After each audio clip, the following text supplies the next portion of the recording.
Well, hello, everyone. I'm Dr. Daintee Jones, and I serve as Director of Fund Development for the Ensemble Theater.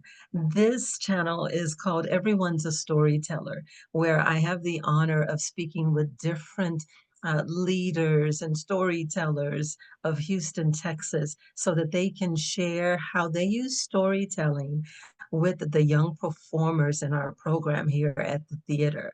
And so I have the honor today of speaking with Mr. Donald Sparks of Houston Community College. And now I'll let him introduce himself to you and tell you a little bit about what he does. First, thank you for allowing me to have this opportunity to talk to your audience. I'm a big fan of the ensemble.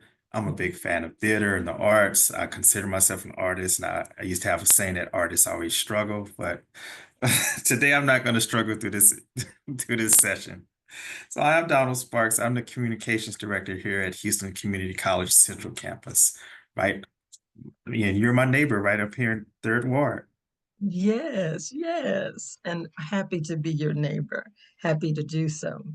Well, would you like to tell us a little bit about your position working in communications? So in this position, oh man, I get to use my background, what I've had in the Army for more than 30 years as a journalist, which is the root of what I do.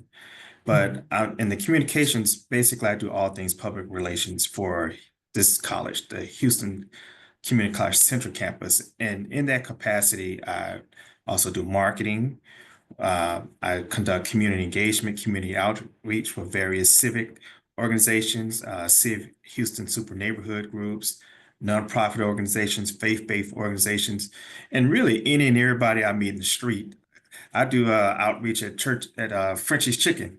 If I see somebody Yeah. there and I see, say, what are you doing with yourself right now? Are you in college? Do you want to go to college? And believe it or not, I keep my business cards on because I turn them out to everybody here and far.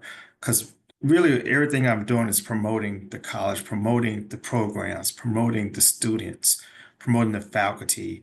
I work with different local media organizations here, all the different press organizations, whether it's African American press, Hispanic press, Indian press.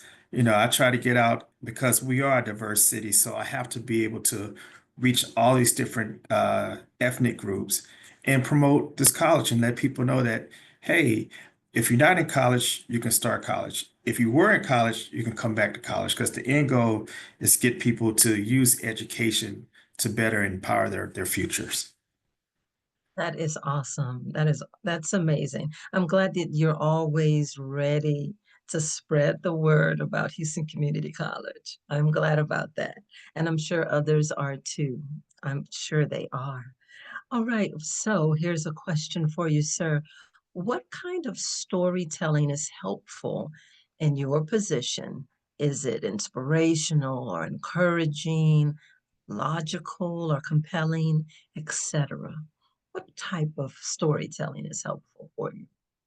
But before I get into type, I just want to say, first of all, that storytelling is important for me because there's a power when you connect with people through shared values, shared experiences, and just highlighting different struggles and successes that, we all can relate to.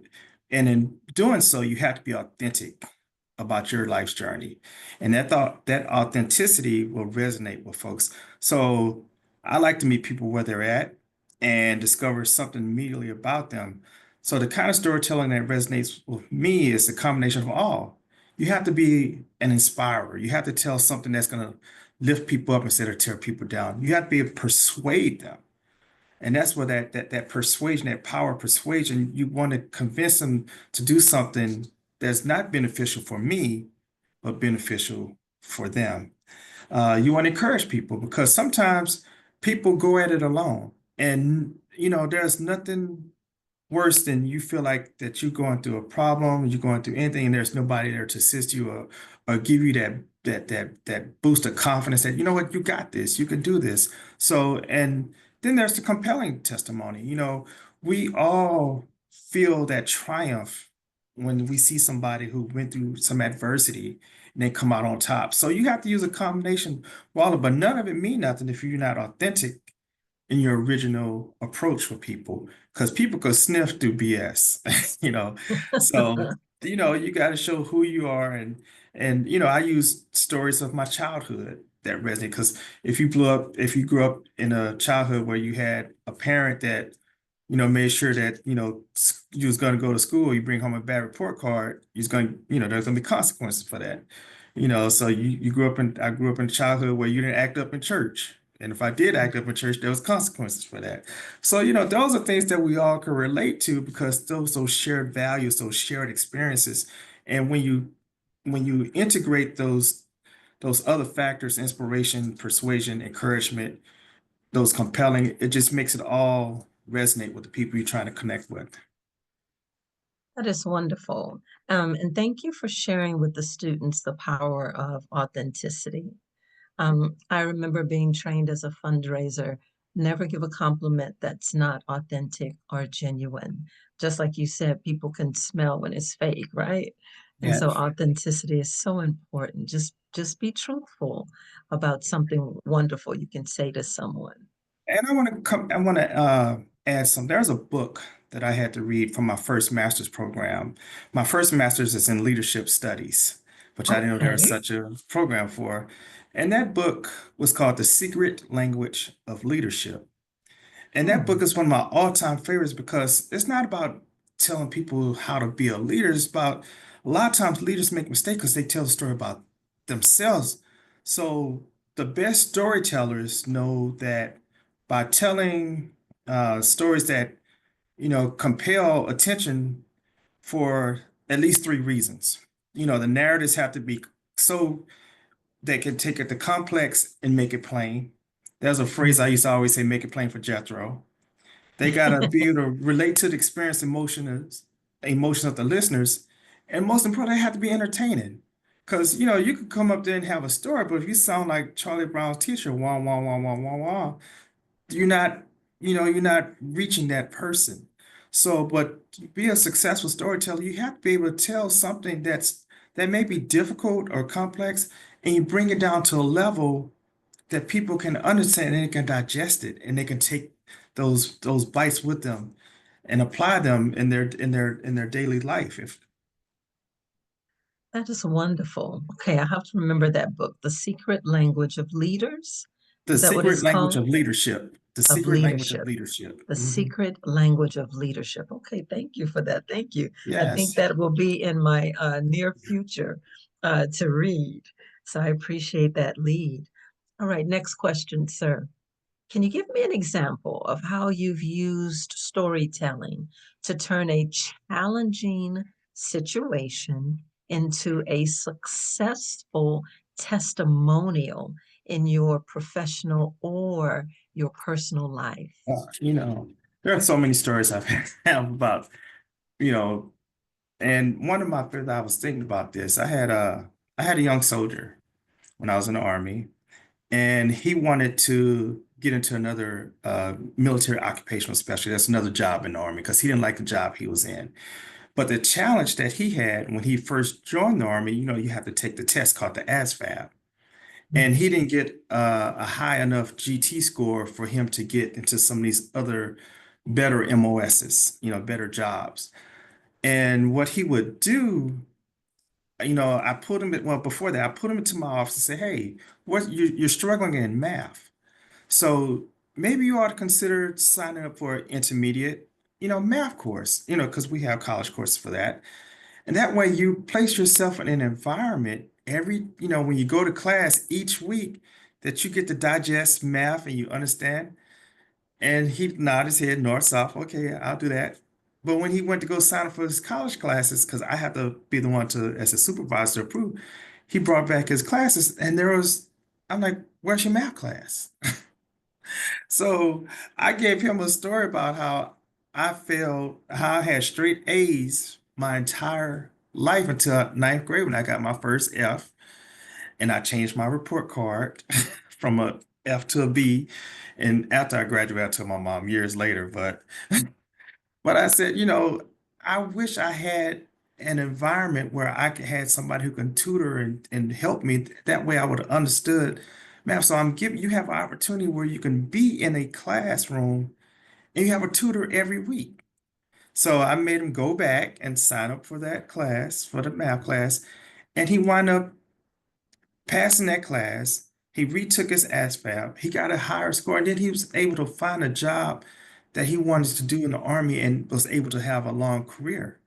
So those are Oh, the type wow. of things. Sometimes in storytelling, you have to remind people that, you've been through that type of adversity, and I don't want to see you fail like I failed because I didn't take the steps because I didn't ask for help when I could have. I didn't go to the teacher and ask for assistance because my pride, or I just was too scared to talk about it. Then I didn't want my mom to know I was failing. So, but you try to find things again that connects with people. And at the end of the day, it's not about a benefit for you. It's about a benefit for them. So, Yeah. and that should be the end result, something that's going to benefit them along the way. Thank you for sharing with the students that there can be so much joy in helping to benefit other people's lives, and it Yes. will come back to you. It will come back to you. That's just sort of how the universe works, right? So It thank does. you. It What a does. wonderful thing that it was for you to take time to encourage that colleague to just start over, and then that he did it. You were able to see the harvest really quickly Right. from what he did. So Yes. thank you for that. All right. So our next question, what techniques do you use to ensure the stories that you tell resonate with your target audience? Well, I can't say techniques, but you have to have an understanding of the environments where people come from. And I say this because as a journalist, I've always had to write personality features on people. And one skill that I pride myself on, I can walk into any office in any person's workspace and I do an immediate scan. That scan may be 1, 2 seconds, you know, but within that scan, I look for something that I can start a conversation with someone and connect them. It could be a team mascot, it could be a coffee cup with a place that somebody traveled to in their lives. It could be a photo. It could be whatever. And you have that immediate split second. Whereas there may be a wall when you walk, because you don't know this person's person or know you. And then sometimes when you think about when you're trying to interview some people, people are already nervous because they've got to tell their story about who they are, and you're trying to draw information from them so you can write that story. So, in order to have that icebreaker, that moment, you have to know the environment where this person has come from or environment where they've been. And there may be a place that you've been. If you had a coffee cup, like I collect Starbucks cups from all the different places I've been around the world. If I see somebody with a Starbucks cup with Barcelona, I'm like, hey, I've been to Barcelona. And then, you start that, and then it makes it easier for them to have that connection. But you also got to do a little bit of research as well. You got to read a lot. And I always say I love to read so much and just have this useless trivia in my mind. So if I'm ever at a bar and have to debate somebody, I win, a drink because I've done the research and I read and I like to debate. So when you're talking about ensuring the stories resonate with your target audience, if you're going to stand before a bunch of people and talk, or you're in a small, intimate gathering, again, you have to understand where the walks of life that they've been on, the journeys that they've been on that brought them to where they're there. And then once you find that connection, people will be more. I tell you something that I do here at the college. I'm always looking at different soccer jerseys because in my travels, I've been to Europe, I've been to Central America, and I've also had the luxury in my lifetime to go to Africa. And when I see somebody with a soccer jersey on, and especially, I tell you what, Cameroon. Anytime I see somebody with a Cameroon jersey and I let that person know, and they're just light up because now they know you've been to my country and they feel such a connection with you. Or if you tell somebody, yes, I've been to Honduras, they light up because, oh, been to my country. And that instantly creates some type of bond or connection that that person is happy and they're proud about where they're from. They may be here in the United States, but now you have a connection. You can start a conversation and you can tell them a story. And it makes them feel appreciative that you admire where they come from. You admire the environments that they lived in. That's wonderful. Okay, so I know you said you weren't crazy about that word technique, and yet you are using connectivity and looking for common ground, Yes. and you're creating bridges as you do so. Um, I Hmm. I do find it amazing that you can do a really quick scan to do that. I think I'm going to try that in the future. I can tell you now, if I walk into your office, I think I walked into the office one day and I saw something, I mentioned it just like that. But Yes, that comes from life experience too. If yes. you've been, if you have a sense of tunnel vision and you don't broaden your scope to see other things in the world, and that ties into what even though we're talking about storytelling, but that ties into my photography. I can walk Ah, past something people walk past something that they see every day. I walk and I see it and it's a photo because I see something different. So that ties into your storytelling. Sometimes you just gotta see something different than the other person does. And then you get that closer look and you notice something that somebody and you use that again for something that you can apply later. There's always yes. something very minute, there's something beautiful in the most minute things. Yes, it is. I agree with you.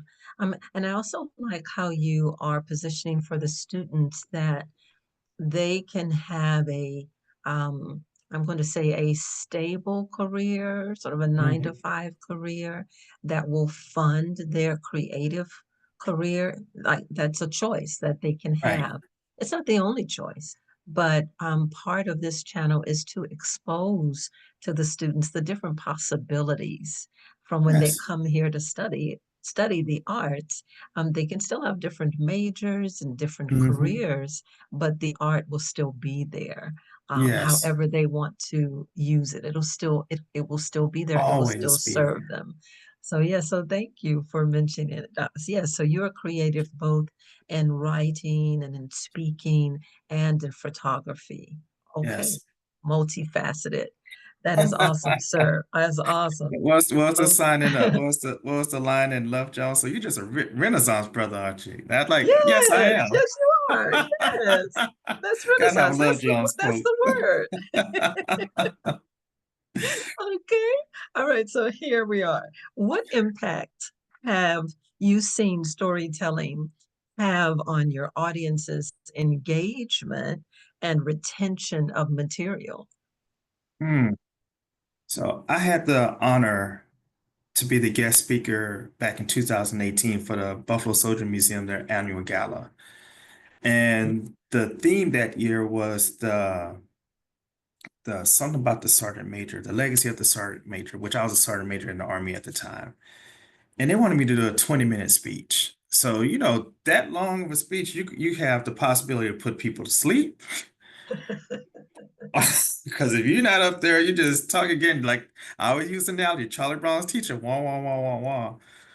Or you have the ability to take a script and use those words to paint a picture and allow them to see something that they wouldn't see. And then, once that speech is over, they come to you like, I did not know this, or I wasn't aware of this.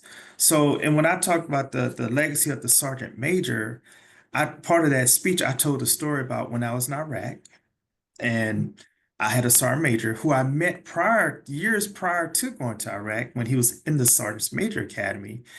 And I told the story about him. He was a big, middle linebacker sized brother. He was huge and he would pump people on the chest. That was he was just, he was just beloved.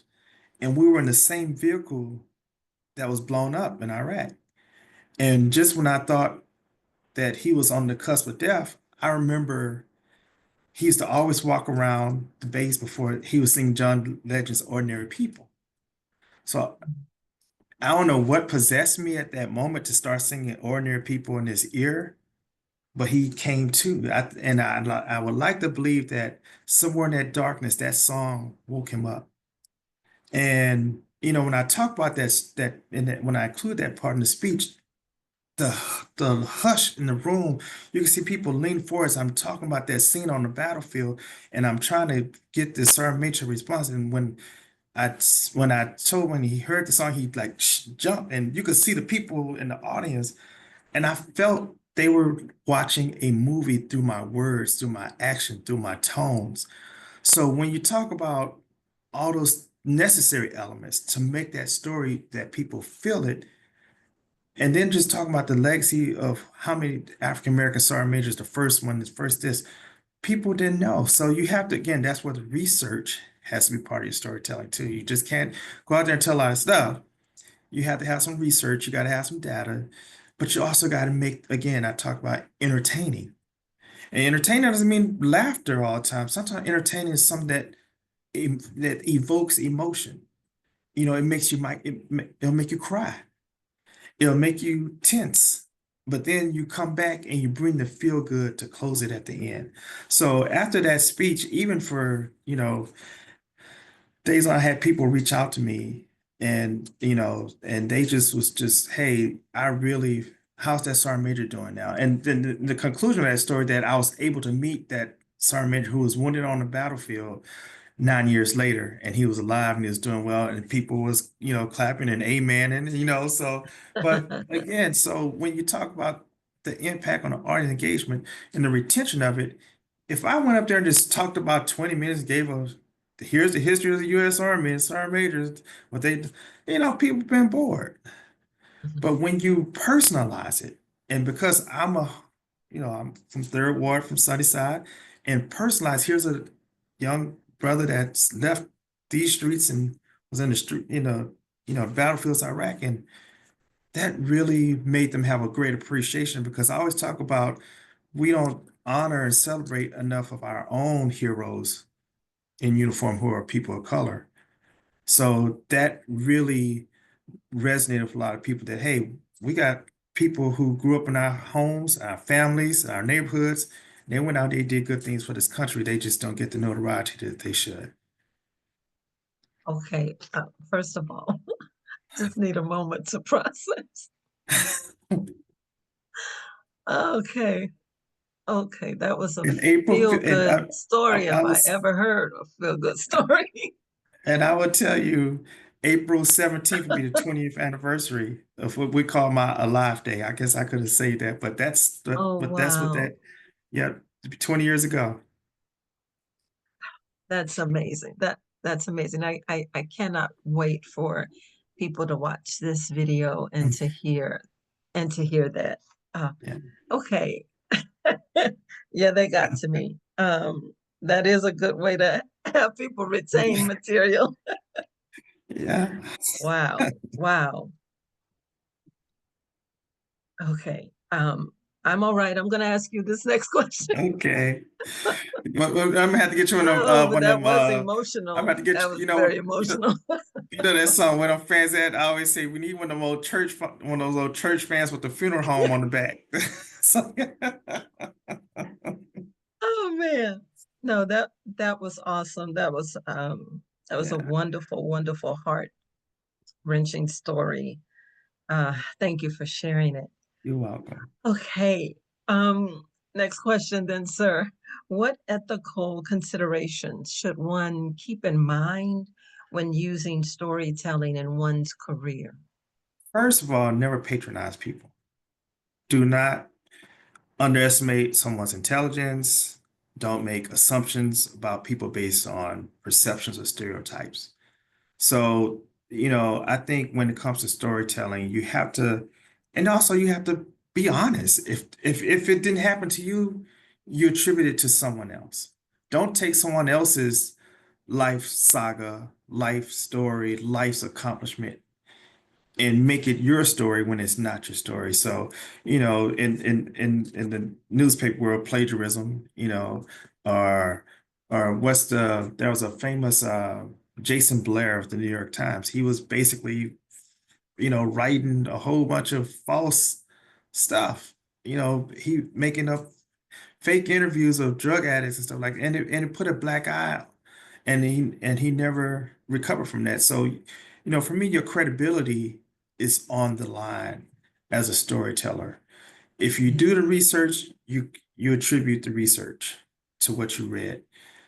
Uh, if it didn't happen to you, but it happened to somebody else, and that person don't want their name to be, but you tell them you could still tell that story in a way that honors that person, but don't take credit as if that happened to you. So those are things that I think from an ethical standpoint when you use storytelling. It's good to tell. You could tell a story about somebody else. I could talk about many soldiers, but at the end of the day, that's their story. That's their life experience. You don't take somebody else's life experience and make it your own. So, but and again, just don't underestimate the intelligence of the people that you're trying to reach out to. exactly. Exactly. Or as some of the younger people say, period.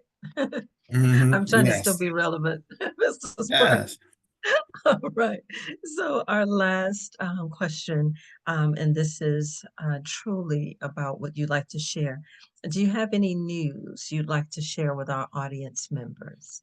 Well, I guess from a professional standpoint, we're about to start our summer and fall registration period. Well, matter of fact, we're in summer registration. So, what I've been doing, our South Campus, HCC South Campus, which is off of 288 in the airport, Sunnyside, where I grew up. I graduated from Worthing High School. So, we're going to be having our nails and lash programs there. Oh, And what I tell people when I'm out, again, for my storytelling, I always try to invoke a path to entrepreneurship. And I try to find success stories of people who looks like us, and I tell those stories. So, so everybody don't want to go to a 4-year college.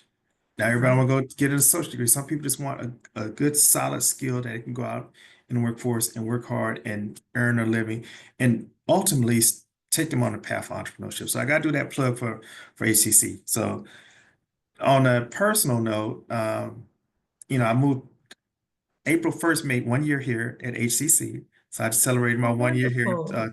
2 days ago. And I'm, moving into third ward. So I've been looking for a house. Finally found a house and being third ward because I want to be in a place where I can support and better enrich people. So, maybe next time we be talking, I'll be on a journey to another destination to do something great for the community. Oh, that would be awesome. Well, Yes. congratulations Thank to you. you, both personally and professionally.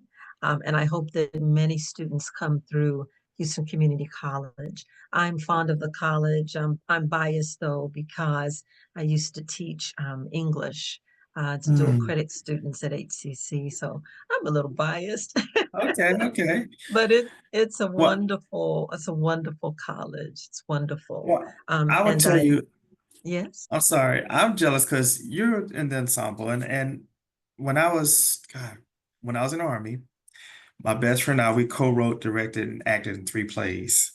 So I do have that background in my life. Again, I'm an artist, artist struggle. Yes.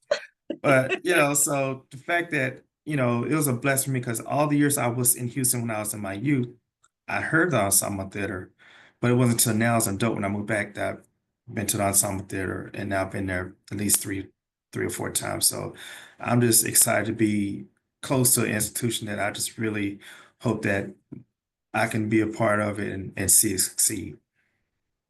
And we love having you, and I will be in contact with you too, because our heart is also in the community, Yes. especially for those who share the same heritage, just to celebrate our Hmm. heritage and to continue Yes. to tell our stories so that they're Yes. not forgotten. Yes. Absolutely. So a common thread there.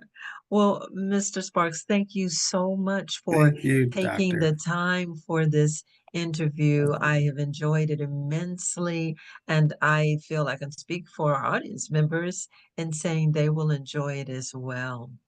Well, Thank you. everyone, That has been it for today. I'm Dr. Daintee Jones, again, representing everyone's a storyteller because every story is important. Until next time, bye.